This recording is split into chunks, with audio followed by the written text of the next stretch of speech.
I've been reading comments from the last video where I talked about trades built around Kevon Looney and James Wiseman, and there seems to be many disagreements, which I really appreciate because as fans ourselves, we always want to find ways to improve, and hearing different opinions is always valuable. The overall message I'm getting is that it's not worth it to send away Kevon Looney because of his chemistry with the entire team, and it's not worth it to send away James Wiseman because he's only 20 years old and might have a great future.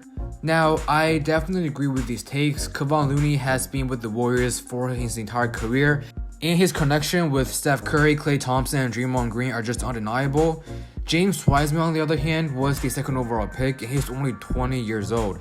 I think many of us, including myself, are putting our primary focus on this season, but there are a few more elements such as the impending free agents, the upcoming cap hit, and the future offseason moves that might impact the overall plan on keeping James Wiseman and Kevon Looney. In today's video, we'll be using the perspectives of advanced stats, salary, conference ranking, and career projection to evaluate the consequence of keeping Kevon Looney and James Wiseman for 2022. And with that being said, let's roll the intro. Hi. I'm on my match in the dark. I'm on my match in the dark. I'm on my match in the dark. I'm on my match in the dark. I'm on my match in the dark. Yo, what's up guys, Jason's here back with another video. If it's the first time watching, I make Golden State Warriors content and break down their news and rumors from all angles. So if you're on full-time Warriors coverage, don't forget to leave that subscribe and turn on the notification bell, and you will always be notified first when I upload a new video. Before we get into the content, a quick update regarding James Wiseman.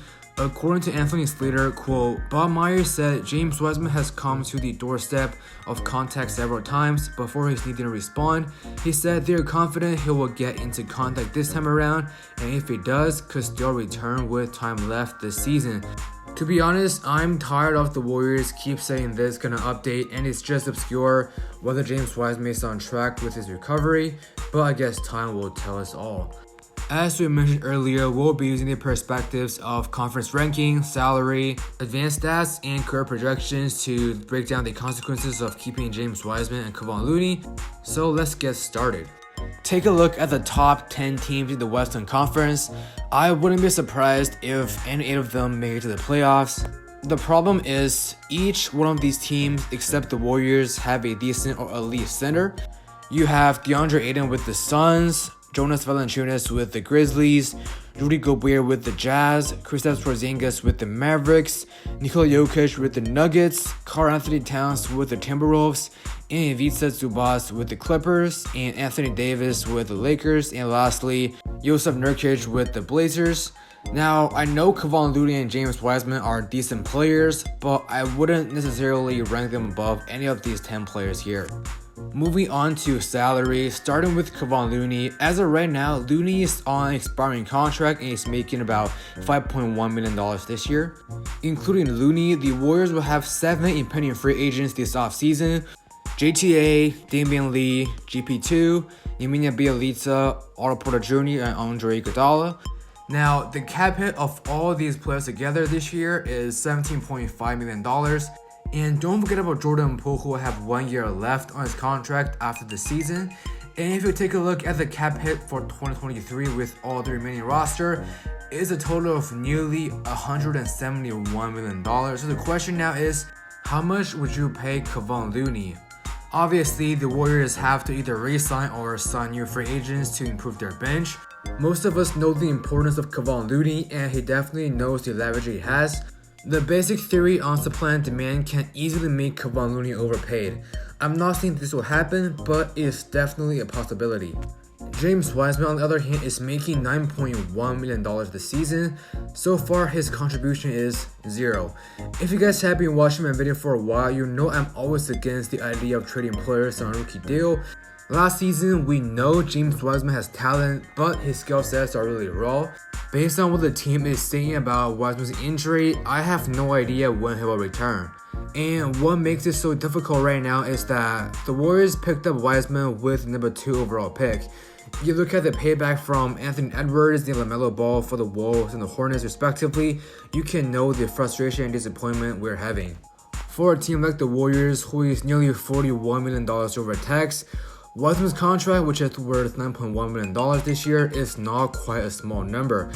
Well, let's just say Wiseman comes back this season. I'm pretty sure that Kevon Looney will have more playing minutes.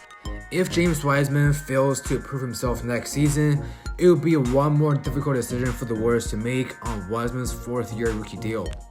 Alright, to wrap things up, let's talk about advanced stats and player projection. Kevon Looney, at the age of 25 years old, has a market value of $25.4 million in the next 5 years. Now, if the Warriors re-sign Looney on a contract worth about $5 million per year, I'm all for it, but that's still a question mark.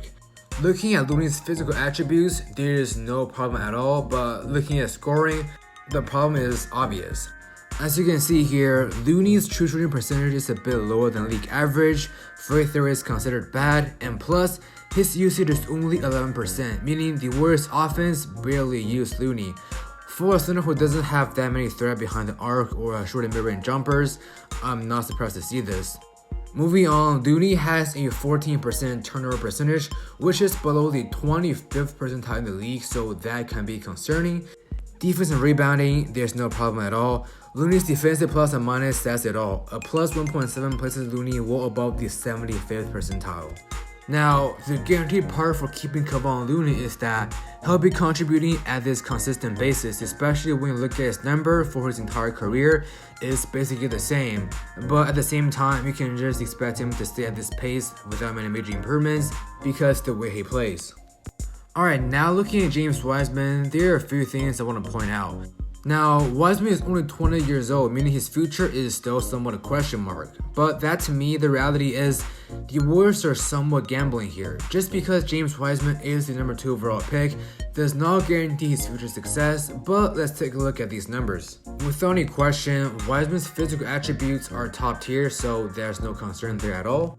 Now, Wiseman's usage is a bit higher than Kevon Looney, but his scoring numbers aren't that relatively higher. So the idea here is his efficiency is a bit low. Obviously, we picked up James Wiseman because center is a need and Wiseman can bring some threat behind the arc. Well, James Wiseman certainly is a better shooter than Kevon Looney. There is still a lot of room for improvement. The only main problem here is defense. During his freshman year campaign, Wiseman has a defensive plus and minus of -1.7, which is placed below the 25th percentile. Now, that's something that happens to a lot of rookies, especially centers, so time will tell if James Wiseman can be a good defender. Based on Wiseman's rookie year data, he has a 5-year market value of $11.9 million, which is way lower than his contract. However, it's still somewhat early to write down a statement on who James Wiseman is. As of this current moment, there's no guarantee on what kind of player James Wiseman can develop into, but the variable input is that Wiseman can either become a top-tier talent or a bust. If the Warriors move Wiseman now, it is guaranteed to get some kind of assets back, which can be worth a lot more or way less than Wiseman's future value. Overall, I have no problem if the Warriors keep Kevon Looney because he's able to contribute consistently and his contract is pretty decent, but the question now is, what should the team do about James Wiseman? Alright guys, so this wraps up the video. Let me know your thoughts in the comment section down below. Peace out, strength in numbers.